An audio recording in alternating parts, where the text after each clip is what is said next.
35 की उम्र के बाद अपने पैरों को कुछ मिनट के लिए ऐसे हिलाना शुरू करें। इतना करने से जो फ़ायदे आपको मिलेंगे उन्हें जानकर आपको बेहद हैरानी होगी और इसे आप कभी भी कर सकते हैं। अगर आपको ऐसा लगता है आपके घुटनों में बहुत ज़्यादा दर्द और सूजन रहती है और इस वजह से आप इस एक्सरसाइज को नहीं कर पा रहे हैं, तो शुरुआती तौर पर कैसे करनी है वो भी हम आपको वीडियो में बताएंगे। इतना करने से आपके घुटने मजबूत होते हैं, पैर मजबूत होते हैं और आपके शरीर को बेहद लाभ मिलते हैं। सिर्फ इतना ही नहीं, जिन्हें यूरिन से रिलेटेड समस्याएं हैं उनकी ये समस्याएं दूर होती हैं। महिलाओं में अगर पीरियड से रिलेटेड कोई समस्या है तो वो समस्या दूर होती है। खाना ना पचने की समस्या है उसमें लाभ मिलता है। पैरों की सूजन कम होती है, पैरों का दर्द कम होता है, डाइजेशन इंप्रूव होता है। नाभि के निचले हिस्से में जितने भी आपको समस्याएं देखने के लिए मिलती हैं, यानी कि साइटिका है, कमर में दर्द है, सुन्नपन है, स्टिफनेस है, बॉडी के अंदर कूल्हे में दर्द है, तो इन सब में आपको मात्र 5-7 मिनट पैरों को ऐसे हिलाने से बेहद लाभ देखने के लिए मिलते हैं। क्या और कैसे करना है, चलिए वीडियो में आपको बताते हैं। उम्मीद करती हूँ आज की ये जानकारी आपको बेहद पसंद आएगी। नमस्कार। 35 और 40 वर्ष की आयु के बाद सभी लोगों को, चाहे वो माताएं बहनें हों या फिर पुरुष लोगों की बात करें, तो कुछ समस्याएं बहुत ज़्यादा बढ़ जाती हैं। एक तो पेशाब से संबंधित समस्या है, या तो महिलाओं में यूट्रस से संबंधित समस्याएं बढ़ जाती हैं और पुरुषों में प्रोस्टेट संबंधित समस्याएं कई बार देखने को मिलती हैं और यूरिन से रिलेटेड समस्याएं इसी के साथ साथ बढ़ जाती हैं। और साथ ही साथ आपके घुटनों का दर्द है, कूल्हों का दर्द है, यानी कि नाभि के नीचे का जो हिस्सा है या पैरों की नसें कमज़ोर होना है, तो उस केस में आप अपने पैरों को केवल 5-10 मिनट बिस्तर पर बैठे बैठे आसानी से आप कर सकते हो। यदि इस प्रकार से हिलाओगे तब ये समस्याएं यदि आपको अभी तक नहीं हैं तो आगे भी नहीं होंगी। बहुत ज़्यादा संभावना ऐसी है कि इन समस्याओं से आप बचे रहोगे, या फिर ये समस्याएं आपको ऑलरेडी हो चुकी हैं तो ये धीरे धीरे करके रिकवर होना शुरू हो जाएंगी। ऐसा करने से होता क्या है, इनका रूट कोज ठीक होता है। अब एकदम से ये नहीं कि आज से शुरू करोगे आप आज ही एकदम से आपको बहुत ज़्यादा लाभ मिल जाएगा। यदि लगातार आप इसको करते रहोगे 10, 15, 20 दिन, महीनों तक, तब आपको बहुत ज़्यादा लाभ मिलेगा और जो मिलेगा वो स्थायी रूप से आपकी समस्या को छुटकारा आपको दिला सकता है। अब इससे क्या क्या लाभ मिलेंगे, यदि आपका पाचन शक्ति कमजोर हो चुकी है, पाचन शक्ति भी ठीक होती है, जोड़ों का दर्द आपका ठीक होता है, पेल्विक एरिया में ब्लड फ्लो यदि कम हो जाता है, उसके कारण प्रोस्टेट की समस्या या फिर बाकी समस्याएं भी होने लगती हैं, उन समस्याओं का आपको बहुत ज़्यादा सुधार मिलेगा। और नाभि से नीचे की जितनी समस्याएं, नसों का कमजोर होना, यहाँ तक कि कुछ लोग अपने पैरों को मोड़कर बैठ नहीं पाते हैं, पालथी नहीं मार पाते हैं, पद्मासन में नहीं बैठ पाते हैं, तो वो कैसे करेंगे उनके लिए बताते हैं। ठीक है, तो चलिए शुरू करते हैं। पहले देख लेते हैं कौन सी क्रिया करनी है।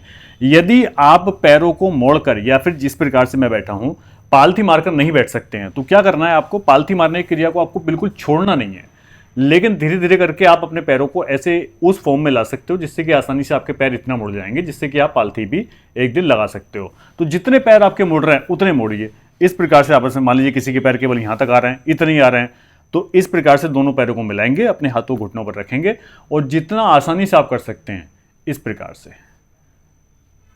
से आप बिस्तर पर बैठकर, नीचे बैठकर इस स्थिति में, और जितनी बार आप कंफर्टेबल हैं, 5, 10, 15, 20, उतनी बार से आप इसको स्टार्ट कीजिए। सुबह शाम दोनों बार करोगे, सुबह शाम 2 टाइम दिन में, तो बहुत आराम मिलेंगे। फिर इस प्रकार से पैरों को थोड़ा और पीछे, इस तरीके से धीरे धीरे करके आप बढ़ा लोगे। इससे कम गैप भी आप कर सकते हो, बढ़ा सकते हो, धीरे धीरे बढ़ा सकते हो। फिर इस प्रकार से यहाँ तक आप ले आए तो पैर को यहाँ से ऐसे पकड़ लेंगे, इस तरीके से, जैसे बटरफ्लाई आसन हैं। फिर एक दिन ऐसा आएगा कि यदि आप आसानी से कर लोगे, यदि आप धीरे धीरे प्रैक्टिस करोगे, तो ये प्रॉपर बटरफ्लाई आसन इस प्रकार से आप कर सकते हो। इससे आपका पूरा पेल्विक एरिया में ब्लड फ्लो, ऑक्सीजन फ्लो बढ़ता है, जिससे कि जो यहाँ की मसल्स होती हैं वो बहुत ज़्यादा स्ट्रेंथन होती हैं, मसल्स गेन होती हैं, उनकी एनर्जी बढ़ती है।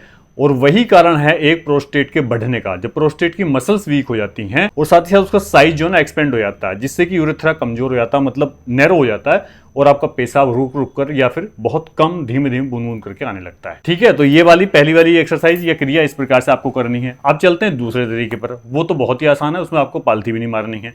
केवल अपने पैरों को आपको सीधे इस प्रकार से आगे की तरफ कर देना है, हाथ पीछे रख लेंगे जिससे कि बैलेंस बना रहा है, और अपने पैरों को केवल इस प्रकार से, देखिए कितना आसान है, इस तरीके से।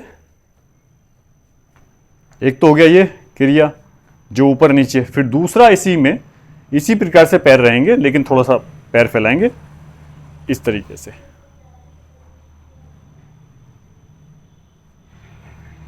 और इस प्रकार से अंदर बाहर।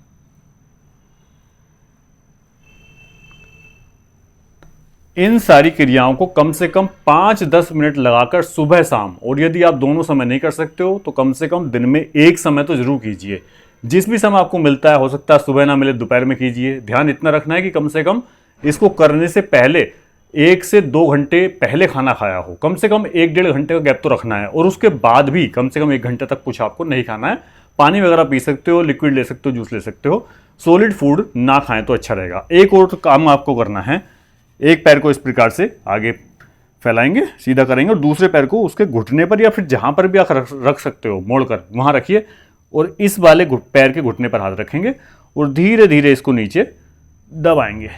इससे आपका पूरा ये मसल्स भी जो हैं स्ट्रांग होती हैं। और जिनको वेरिकोज वेन्स की समस्या है, यानी कि यहाँ पर घुटने के निचले हिस्से में और नीचे ये जो काफ मसल्स हैं, यहाँ पर नीली नीली नसें मोटे मोटे गुच्छे बन जाते हैं, उसमें भी बहुत ज़्यादा आपको लाभ देखने को मिलता है। ब्लड फ्लो पूरा बढ़ता है और यहाँ जो ब्लड स्टोर होता है ना काफ मसल्स में, जो हमारी पिंडलियाँ होती हैं, ऐसा करने से वो ब्लड हमारी पूरी बॉडी में सर्कुलेट होने लगता है, जिससे कि बहुत लाभ मिलते हैं। इस प्रकार से करेंगे, फिर दूसरे पैर को सीध पर रखेंगे ऐसे, इसको इस प्रकार से हल्के से दबाएंगे और होल्ड करेंगे।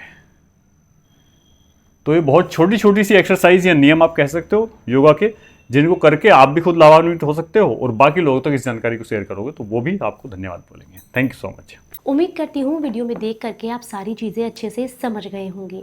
अगर आप इसे अच्छे से करते हैं और इस बात को फॉलो करते हैं तो यकीन मानिए आपके पैर बेहद मजबूत हो जाते हैं और घुटनों से रिलेटेड समस्याएं आपको कभी नहीं होती हैं। जानकारी अच्छी लगी हो तो ज़्यादा से ज़्यादा लोगों तक इसको शेयर कीजिएगा।